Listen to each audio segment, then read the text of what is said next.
Hello guys, ഇത്തവണ നമ്മൾ പോകുന്നത് മധുരയിലോട്ടാണ്. ഈ യാത്രയുടെ പിന്നിൽ കുറേ ലക്ഷ്യങ്ങളുണ്ട്. എന്തൊക്കെയാണെന്ന് വെച്ചാൽ നമുക്കൊരു കല്യാണമുണ്ട്, അത് അറ്റൻഡ് ചെയ്യണം. അത് കഴിഞ്ഞ് നമുക്ക് അമ്പലത്തിലോട്ട് പോകണം, മധുര മീനാക്ഷി അമ്മൻ ക്ഷേത്രത്തിൽ പോയി തൊഴുതിയിട്ട് വരണം.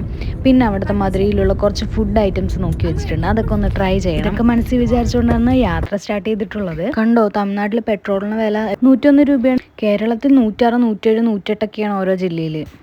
വില കുറവാണെന്ന് കേട്ട് നമ്മൾ ടാങ്ക് ഫില്ല് ചെയ്തിട്ടായിരുന്നു പോയത്. തിരിച്ചു വരുമ്പോഴും അതുപോലെ ടാങ്ക് ഫില്ല് ചെയ്തിട്ടായിരുന്നു വന്നിട്ടുണ്ടായിരുന്നത്. നല്ല നല്ല ലാൻഡ്സ്കേപ്പായിരുന്നു തമിഴ്നാട്ടുണ്ടായിരുന്നത്. ആ പച്ച കളറിൽ കാണുന്നത് ഉള്ളി കൃഷിയായിരുന്നു കേട്ടോ. തമിഴ്നാട് കയറിയപ്പോൾ മുതൽ നമുക്ക് റോഡിൻ്റെ രണ്ട് സൈഡും വാഗപ്പൂക്കൾ കാണുന്നുണ്ടായിരുന്നു. അത് കാണുമ്പോൾ മുഴുവൻ എനിക്ക് ഓർമ്മ വന്നത് രാമിനെയും ആനന്ദിയാണ്. ഞാൻ ഈയിടയ്ക്ക് വായിച്ചൊരു ബുക്കാണ് റാം കെയർ ഓഫ് ആനന്ദി. അതൊരു സിനിമാറ്റിക് നോവലായിരുന്നു. പ്രൊമോഷനൊന്നുമല്ല, അത് നല്ലോണം മനസ്സിൽ തട്ടി കയറിയിട്ടുണ്ട്. അതുകൊണ്ട് പല കാര്യങ്ങളും കാണുമ്പോൾ ആ നോവലാണ് എനിക്ക് ഓർമ്മ വന്നുകൊണ്ടിരുന്നത്. ആരെങ്കിലും വായിച്ചിട്ടുണ്ടെങ്കിൽ കമൻറ്റ് ചെയ്യുക, എങ്ങനെയുണ്ടെന്ന് പറയുക എക്സ്പീരിയൻസ്. നമ്മളങ്ങനെ ധാരാപുരം എന്നൊരു സ്ഥലത്തെത്തി. അവിടെ എത്തിയിട്ടായിരുന്നു നമ്മൾ ഉച്ചയ്ക്ക് ലഞ്ച് കഴിക്കാൻ വേണ്ടി നിർത്തിയിട്ടുണ്ടായിരുന്നത്. ഋതിക്കുട്ടിക്ക് ഞാൻ വീട്ടിൽ നിന്ന് രാവിലെ ചെറുപയർ കഞ്ഞി കൊണ്ടുവന്നിട്ടുണ്ടായിരുന്നു. അത് വരുന്ന വഴിക്ക് വണ്ടിയിൽ നിന്ന് കൊടുത്തു. നമ്മൾ ഊണായിരുന്നു പറഞ്ഞിട്ടുണ്ടായിരുന്നത്. ഞാൻ കുറച്ച് ആവേശം കൂട്ടിയിട്ട് തക്കാളി സാദം പറഞ്ഞു. സംഭവം എന്താണെന്ന് വെച്ചാൽ ഊണ് നന്നായിരുന്നു. അപ്പോൾ ആദ്യം ഊണാണ് വന്നത്. അത് കഴിക്കാൻ തുടങ്ങിയപ്പോൾ തക്കാളി ചോറ് കഴിക്കാനുള്ള ടൈമും കിട്ടിയില്ല, വയറിൽ സ്ഥലവും ഉണ്ടായിരുന്നില്ല. പിന്നെ ഋതിക്കുട്ടിക്കും കുറച്ച് ഫുഡൊക്കെ കൊടുത്തു. അതിന് ശേഷമായിരുന്നു ഞങ്ങൾ കഴിച്ചിട്ടുണ്ടായിരുന്നത്. ഫുഡ് നല്ലതായിരുന്നു കേട്ടോ. 2 കൂട്ടം കറി ഉണ്ടായിരുന്നു. ഒരു ക്യാബേജും ഒരു ബീട്രൂട്ട് കറി ഉണ്ടായിരുന്നു. പിന്നെ 4 രസം, സാമ്പാർ, പരിപ്പ് കറി എന്നൊക്കെ പറഞ്ഞിട്ട് കുറേ ഒഴിച്ച് കറിയും ഉണ്ടായിരുന്നു. നല്ല ഫുഡായിരുന്നു. നമ്മൾ കേരളം വിട്ട് പുറത്തോട്ട് പോകുമ്പോൾ ലഞ്ചിനോ അത് ചോറൊക്കെ കിട്ടുകയാണെങ്കിൽ അത് വാങ്ങിച്ച് കഴിക്കാനായിട്ട് ട്രൈ ചെയ്യാം. നമ്മളെന്തെങ്കിലും പുതിയത് ട്രൈ ചെയ്യാമെന്ന് പറഞ്ഞിട്ട് എന്തെങ്കിലും വാങ്ങിക്കും, പക്ഷെ അത് ചിലപ്പോൾ വയറിന് സെറ്റാവില്ല, അല്ലെങ്കിൽ ചിലപ്പോൾ നമുക്ക് ടേസ്റ്റ് ഉണ്ടാവില്ല. പക്ഷെ ചോറാണെങ്കിൽ സേഫുമാണ്, ടേസ്റ്റും ഉണ്ടാവും. അതെൻ്റെ കുറേ അനുഭവത്തിൽ നിന്നുകൂടെ ഞാൻ പഠിച്ചൊരു കാര്യമാണ്. നമ്മളിപ്പം ധാരാപുരത്തുനിന്ന് ഒട്ടൻചത്രം പറയുന്ന റൂട്ടിലോട്ടാണ് പോയിക്കൊണ്ടിരിക്കുന്നത്. റോഡ് നല്ല കണ്ടീഷൻ ആയതുകൊണ്ട് തന്നെ നമുക്ക് പെട്ടെന്ന് തന്നെ നമുക്ക് എത്താൻ പറ്റി. 203 കിലോമീറ്ററൊക്കെ ഉണ്ടായിരുന്നു നമുക്ക് വീട്ടിൽ നിന്ന് മധുരയിലോട്ട്. പക്ഷെ അത് നമുക്ക് പെട്ടെന്ന് അത് കവർ ചെയ്ത് എത്താൻ പറ്റിയിട്ടുണ്ടായിരുന്നു. പിന്നെ പോകുന്ന വഴിക്ക് നല്ല മഴ കിട്ടിയിട്ടുണ്ടായിരുന്നു. മഴ സ്റ്റാർട്ട് ചെയ്യുന്നത് നമുക്ക് കാണാൻ പറ്റി. ഇത് ഒരു സിറുമല എന്ന് പറയുന്ന ഒരു മലയുണ്ട്. ഈ നമ്മൾ പോകുന്ന റൂട്ടിൽ 2-3 ഭാഗത്തായിട്ട് സ്പ്ലിറ്റ് ചെയ്ത് കിടക്കുന്ന പോലെ മലയാണ്. ഇത് കണ്ടോ, ഇതൊക്കെ സിറുമല എന്ന് പറയുന്ന മലേൻ്റെ പാർട്ടാണ്. ഇത് ഈ മലയുള്ളത് കൊണ്ടാണ് തോന്നുന്നത് നമുക്ക് ഈ ഭാഗത്തൊക്കെ പോകുമ്പോഴത്തേക്കും നല്ല മഴ കിട്ടുന്നുണ്ടായിരുന്നു. വരുന്ന ടൈമിലും നമുക്ക് നല്ല മഴ കിട്ടുന്നുണ്ടായിരുന്നു. ആക്ച്വലി ഞാൻ ഉദ്ദേശിച്ച തമിഴ്നാടേ അല്ല ഇത്. ഞാൻ വിചാരിച്ച ശരിക്കും ഡ്രൈ ആയിട്ടുള്ള പ്രദേശമൊക്കെ ആയിരിക്കും, വെള്ളമൊന്നും കിട്ടാത്ത ഭാഗമായിരിക്കും എന്നൊക്കെയാണ് വിചാരിച്ചത്. പക്ഷേ എൻ്റെ പ്രതീക്ഷ കംപ്ലീറ്റ്ലി തെറ്റിക്കുന്നൊരു ഇതായിരുന്നു ഇത്. ഇത് നോക്കി, നെൽപ്പാടമാണത്. നമ്മൾ പോകുന്ന വഴിക്ക് ഒരു ഭാഗം എത്തുമ്പം ഫുള്ള് നെൽവയൽ. നമ്മൾ കേരളത്തിൽ നമ്മുടെ പാലക്കാട് തന്നെ ഏതോ ഒരു ഭാഗത്ത് പോയി എത്തിയ പോലെയായിരുന്നു ഉണ്ടായിരുന്നത്.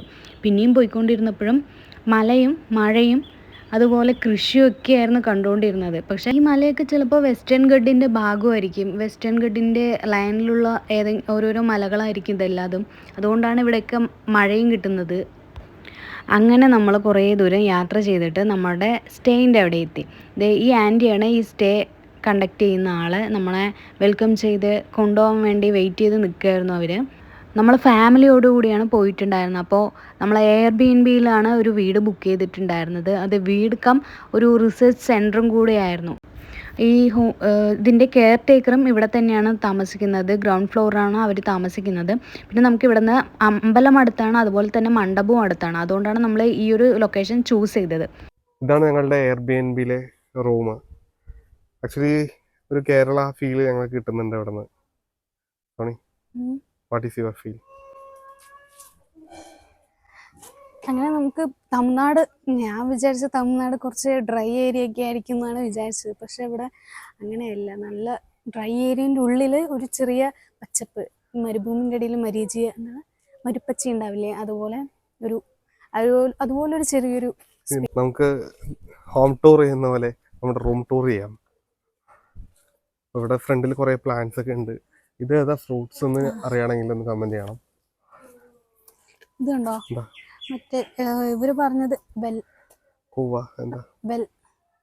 വെല്ലം അല്ല, സംതിങ് എന്തോ പറഞ്ഞു. എനിക്ക് തോന്നിയത് കൂവളമാണെന്നാണ്. ശിവന് വേണ്ടിയിട്ട് ചാത്തുന്ന കൊടുക്കുന്ന സാധനമാണെന്ന് പറഞ്ഞു. ഇല യൂസ് ചെയ്യാൻ പറഞ്ഞു. ഇതിന് നല്ല മണമുണ്ടെന്നും പറഞ്ഞിട്ടുണ്ടായിരുന്നു. പഴമാണ്, അതിൻ്റെ കായാണെന്ന് പറഞ്ഞാൽ നല്ല മണമുണ്ട്. ഇത് കണ്ടീഷണറായിട്ടൊക്കെ യൂസ് ചെയ്യും എന്ന് പറഞ്ഞു തന്ന അവിടെ. അപ്പം അങ്ങനെയാണ് പറഞ്ഞു തന്നത്. നമുക്ക് ബാക്കി കാണാം. ഇതാ ആ മരം വേണമെങ്കിൽ കാണിച്ചു കൊടുത്തോ. ഓക്കെ, കൺഫേം ചെയ്യാൻ വേണ്ടിയിട്ട് അറിയണമെങ്കിൽ കമൻറ്റ് ചെയ്യുക. അയ്യോ, ഞാൻ എന്തും കൊണ്ട് അവിടേക്കാണ്.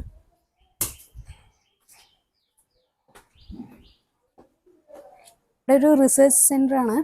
അപ്പോൾ അതിൻ്റെ ലൈബ്രറിയും റിസർച്ച് കാര്യങ്ങളൊക്കെ നടത്തുന്ന ക്ലാസ് റൂമും കാര്യങ്ങളൊക്കെയാണ് താഴെ. മേലെയാണ് അവർ നമുക്ക് എയർബിഎൻബിയിൽ, നമ്മളിത് എയർബിഎൻബി കൂടിയാണ് ബുക്ക് ചെയ്തിട്ടുള്ളത്.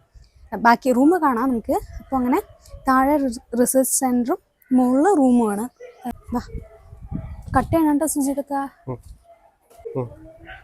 ഇതാണ് നമ്മളുടെ സിറ്റ് ഔട്ട്. ആക്ച്വലി ഫസ്റ്റ് ഫ്ലോറിലാണ് റൂം. നമ്മൾ അകത്തോട്ട് കയറി ചെല്ലുന്ന സമയത്ത് തന്നെ ഇതാണ് നമ്മുടെ ഹാള്. പ്രതിക്കുട്ടി അവിടെ കളിച്ചുകൊണ്ടിരിക്കുകയാണ്. അനിയനുണ്ട്, അമ്മയുണ്ട്. ഹാളിൽ തന്നെ അവർക്ക് കിട്ടിയ കുറേ അവാർഡ്സ് ഒക്കെ ഇവിടെ പ്ലേസ് ചെയ്തിട്ടുണ്ട്. കൂടാതെ കുറച്ച് ബുക്സ് ഉണ്ട്. ഇവിടെ നോക്കുകയാണെങ്കിൽ ഡൈനിങ് ടേബിൾ ഉണ്ട്. ഡൈനിങ് ടേബിളിൻ്റെ നേരെയാണ് ഞങ്ങളുടെ ബാഗുകളൊക്കെ വെച്ചിരിക്കുന്നത്. അവിടെ ആദ്യത്തെ ബെഡ്റൂം കാണിച്ചു തരാം. ഇതാണ് ഞങ്ങളുടെ ആദ്യത്തെ ബെഡ്റൂം. ആക്ച്വലി ഒരു ട്രഡീഷണൽ, ഒരു പണ്ടത്തെ മോഡലാണ്. ബട്ട് സ്റ്റിൽ എ സി ഒക്കെ പ്ലേസ് ചെയ്തിട്ട് അത്യാവശ്യം നല്ലൊരു റൂം തന്നെയാണത്.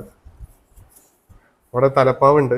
തലപ്പാവ് വെച്ചിട്ട് ഇതിൽ കൂടി നടന്നു വരുന്നുണ്ട്. ഇതാണ് നമ്മളുടെ ഹാളിന്റെ രണ്ടാമത്തെ പൊസിഷൻ, ഡൈനിങ് ഹാൾ. ദെൻ ഇതാണ് ഇവിടുത്തെ അടുക്കള. ഫ്രിഡ്ജ് ഉണ്ട്, മൈക്രോവേവ് ഓവൻ ഉണ്ട്, വാട്ടർ കാര്യങ്ങളെല്ലാം അത്യാവശ്യം ഒരു കുക്കിംഗ് നടത്താനുള്ള, സിമ്പിൾ കുക്കിംഗ് നടത്താനുള്ള ആവശ്യങ്ങളൊക്കെ ഇവിടെ ഉണ്ട്. പിന്നെ നമുക്ക് സെക്കൻഡ് ബെഡ്റൂമാണിത്. ഇതിലും അറ്റാച്ച്ഡ് എ സി തന്നെയാണ്. അറ്റാച്ച് ബാത്റൂം അല്ല, കോമൺ ബാത്റൂമാണ്. ഇവിടെയാണ് കോമൺ ബാത്റൂം. അതിൻ്റെ അപ്പുറത്ത് തന്നെ മൂന്നാമത്തെ ഒരു ബെഡ്റൂമും കൂടി ഇവിടെ കിട്ടും. ഇതാണ് മൂന്നാമത്തെ ബെഡ്റൂം. ഇതും അറ്റാച്ച്ഡ് എ സി തന്നെയാണ്.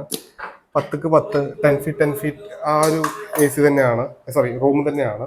സ്റ്റിൽ നല്ലൊരു ട്രഡീഷണൽ അല്ലെങ്കിൽ ഒരു ഓൾഡ് വേയിൽ കാണാൻ നമുക്കൊരു വ്യൂസ് കിട്ടും.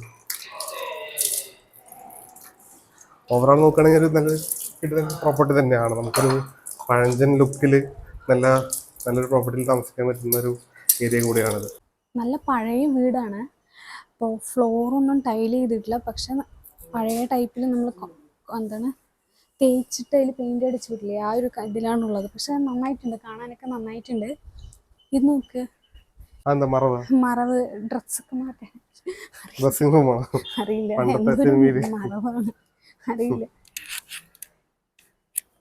നല്ല നല്ല സിറ്റിംഗ് അറേഞ്ച് ചെയ്തിട്ടുണ്ട്. നല്ലതായിരുന്നു അല്ലേ? നല്ലതാണ്. നമ്മളിപ്പോൾ ഹോട്ടലിൽ നിന്നൊക്കെ ബുക്ക് ചെയ്യുമ്പോൾ നമ്മൾ 4 പേരുണ്ടല്ലോ. അപ്പോൾ 4 പേർക്കൊക്കെ ബുക്ക് ചെയ്ത് വരുമ്പോഴത്തേക്കും ചിലപ്പോൾ കുറച്ച് നല്ല ഹോട്ടലിലൊക്കെ ബുക്ക് ചെയ്യുമ്പോൾ കുറച്ച് പൈസയൊക്കെ ആവില്ലേ? ഇതുപോലൊക്കെ വീടൊക്കെ ആകുമ്പോൾ നല്ല കണ്ടീഷനും ആയിരിക്കും. നമുക്ക് എല്ലാവർക്കും സെപ്പറേറ്റ് റൂമും കിട്ടും. ഇതിൽ കൂടുതൽ ആളുണ്ടെങ്കിൽ നമുക്ക് ഇവിടെ എക്സ്ട്രാ ബെഡൊക്കെ കൊണ്ടുവന്നിട്ട് നമുക്ക് അഡ്ജസ്റ്റ് ചെയ്ത് ഇരിക്കാനൊക്കെ പറ്റും. പിന്നെ നമ്മുടെ റൂം 3ഉം എയർ കണ്ടീഷണർ ചെയ്തിട്ടുള്ളതാണ്. നല്ലതാണ്. ആരെങ്കിലുമൊക്കെ മധുരയ്ക്കൊക്കെ വരുമ്പോൾ നമുക്ക് ഇതുപോലെ ഹോം സ്റ്റേസ് ഒക്കെ യൂസ് ചെയ്യാൻ പറ്റുന്നതായിരിക്കും. ട്രൈ ചെയ്ത് നോക്കാം. എപ്പോഴും നമ്മൾ നല്ല ഹോട്ടലൊക്കെ ബുക്ക് ചെയ്ത് വരുന്നത് ഒരു തവണയൊക്കെ ഇതുപോലുള്ള ഇതൊക്കെ ഒന്ന് ട്രൈ ചെയ്ത് നോക്കിയാൽ നമുക്ക് ലാഭമായിരിക്കും. അതുപോലെ തന്നെ കുഞ്ഞുങ്ങളൊക്കെ ആയിട്ടുള്ളവർ ഇപ്പോൾ ഹോട്ടലിലൊക്കെ പോയി ചൂടുവെള്ളം വെക്കാനൊക്കെ ബുദ്ധിമുട്ടായിരിക്കും. അതുപോലെ എവിടെയെങ്കിലും വാങ്ങിക്കേണ്ടി വരും. നന്നായി ബോയിൽ ചെയ്തതാണോ എന്നൊന്നും അറിയില്ല. അപ്പോൾ നമുക്കിവിടെ ഗ്യാസ് ഉണ്ട്, ഒരു പാത്രം കൊണ്ടുവന്ന് തന്നിട്ടുണ്ട്. അപ്പോൾ നമുക്ക് കുഞ്ഞിന് വെള്ളം വെക്കാനോ ഇല്ല എന്തെങ്കിലും പൊടിയോ കുറുക്കൊക്കെ ഉണ്ടാക്കണമെങ്കിൽ നമുക്ക് കുറുക്ക് ഉണ്ടാക്കാനുള്ള സൗകര്യം എല്ലാം തന്നെ ഇവിടെ. സെപ്പറേറ്റ് ഫ്രിഡ്ജ് ഉണ്ട്. പിന്നെ വാഷിംഗ് മെഷീൻ ഉണ്ടോ? ഇല്ല, വാഷിംഗ് മെഷീൻ ഇല്ല. പക്ഷെ നമുക്ക് കൈ കൊണ്ട് കലക്കിയിട്ട് തുണിയൊക്കെ ഉണങ്ങാനൊക്കെ ഇടാനുള്ള സൗകര്യമൊക്കെ ഉണ്ട്. പിന്നെ നമ്മൾ ഫ്രഷായിട്ട് അമ്പലത്തിൽ പോകാൻ വേണ്ടി റെഡി ആയതാണ്. വൈകുന്നേരം ഇപ്പോൾ ഒരു 6 മണിയൊക്കെ ആയിട്ടുണ്ട്. അപ്പോൾ വേഗം പോയി അമ്പലത്തിലൊക്കെ പോയി തൊഴുതിട്ട് വന്നിട്ട് പിന്നെ ടൈം ഉണ്ടെങ്കിൽ റിസപ്ഷൻ പോയി അറ്റൻഡ് ചെയ്യാം. തമിഴ്നാട് അങ്ങനെ കേട്ടോ, ആദ്യം റിസപ്ഷൻ ആയിരിക്കും, പിന്നെ നെക്സ്റ്റ് ഡേ ആണ് കല്യാണം.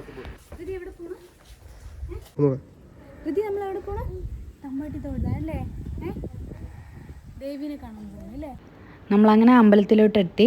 ഇത് ഈസ്റ്റ് നടയാണ് നമ്മൾ കയറിയിട്ടുള്ളത്. ഇവിടെ നമ്മുടെ ഭാഗങ്ങളിലൊക്കെ കാണുന്ന പോലെ തന്നെ 2 സൈഡും കുറേ കച്ചവടക്കാരാണ്. കുറേ സാധനങ്ങളൊക്കെ വിൽക്കാൻ വെച്ചിട്ടുള്ള ഏരിയയാണ്. അത് 4 ഗോപുരത്തിൻ്റെ സൈഡും ഇതേപോലെ തന്നെയാണ്. പിന്നെ ഇവിടെയൊക്കെ ഒരു മുളം മുല്ലപ്പൂവിന് 10 രൂപയൊക്കെ ഉള്ളൂ. ചില ഭാഗത്ത് അത് 20 രൂപ എന്ന് പറയുന്നുണ്ട്. പക്ഷെ മിനിമം റേറ്റിൽ 10 രൂപയ്ക്കും പൂ കൊടുക്കുന്ന കടകളൊക്കെ ഉണ്ട്. കടയല്ല, ഈ വഴിയോരത്ത് ആളുകൾ വിൽക്കാൻ വെക്കൂലേ, അങ്ങനെ കുറച്ച് പേരൊക്കെ 10 രൂപയ്ക്ക് പൂവെന്ന് പറഞ്ഞിട്ട് വിൽക്കാൻ വെക്കുന്നുണ്ടായിരുന്നു.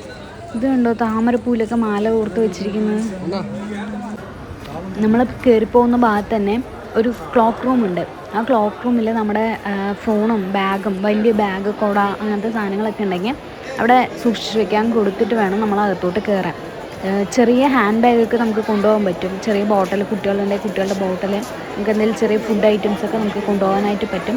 പക്ഷെ വലിയ ബാഗുകൾ പറ്റില്ല, കുട പറ്റില്ല, തൊപ്പി പറ്റില്ല, അങ്ങനെ കുറേ കാര്യങ്ങളുണ്ടായിരുന്നു. അമ്പലത്തിനുള്ളിൽ ഫോണൊന്നും കൊണ്ടുപോകാൻ പറ്റില്ല. അപ്പം നമ്മൾ നല്ല രീതിയിൽ ദർശനമൊക്കെ കണ്ട് തിരിച്ചു വന്നു, ചെരുപ്പും ബാഗൊക്കെ എടുത്ത്. പിന്നെ പോകുന്ന വഴിക്ക് ഈ അമ്പലത്തിൻ്റെ അടുത്ത് തന്നെ ഒരു ജിഗർദന്ത ഷോപ്പ് ഉണ്ടായിരുന്നു. ഇത് നമ്മൾ വരുമ്പോഴേ വിചാരിച്ചാണ് ഇത് ജിഗർദന്ത ട്രൈ ചെയ്യണം, പരുത്തിപ്പാൽ ട്രൈ ചെയ്യണം, ബൺ പൊറോട്ട, അങ്ങനെ കുറേ ഐറ്റംസൊക്കെ മനസ്സിലുണ്ടായിരുന്നു. ഇതാണ് ജിഗർദന്ത. ഇത് ഒത്തൻറ്റിക് ആണോ എന്നൊന്നും അറിയില്ല, നന്നായിട്ടുണ്ടായിരുന്നു.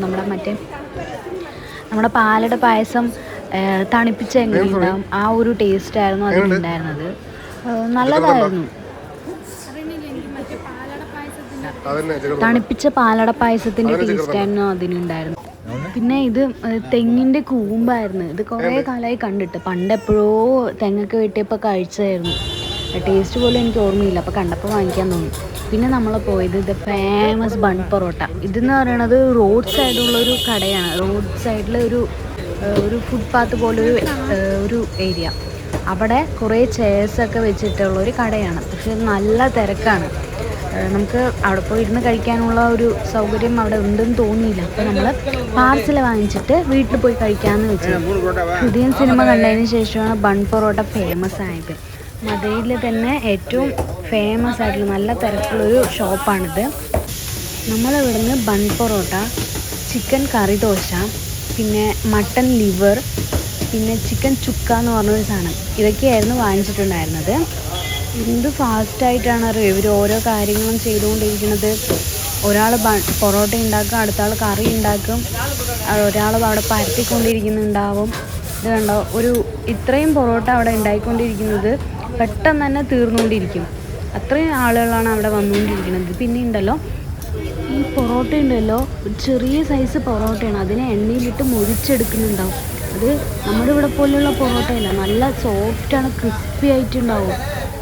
നമുക്കത് വെറുതെ തന്നെ കഴിയും, കറീൻ്റെ ആവശ്യമൊന്നുമില്ല. വെറുതെ തന്നെ നമുക്ക് 2 എണ്ണം കഴിക്കാൻ പറ്റും. ആ 2 എണ്ണം കഴിച്ചാൽ തന്നെ നമ്മുടെ വയറ് ഫില്ലാവും.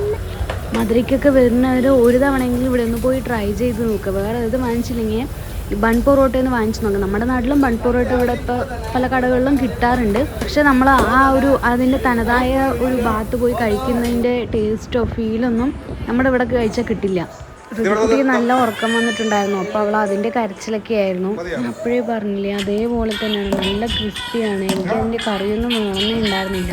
അത് പൊറോട്ട പപ്സ് പോലെ കഴിക്കുന്ന പോലെയായിരുന്നു എനിക്ക് ഫീൽ ചെയ്തിട്ടുണ്ടായിരുന്നത്. പിന്നെ ദോശ നമ്മൾ പാർസൽ ചെയ്തെടുത്ത് കൊണ്ടുവന്നപ്പോൾ അതൊരു കട്ട പോലെയായി.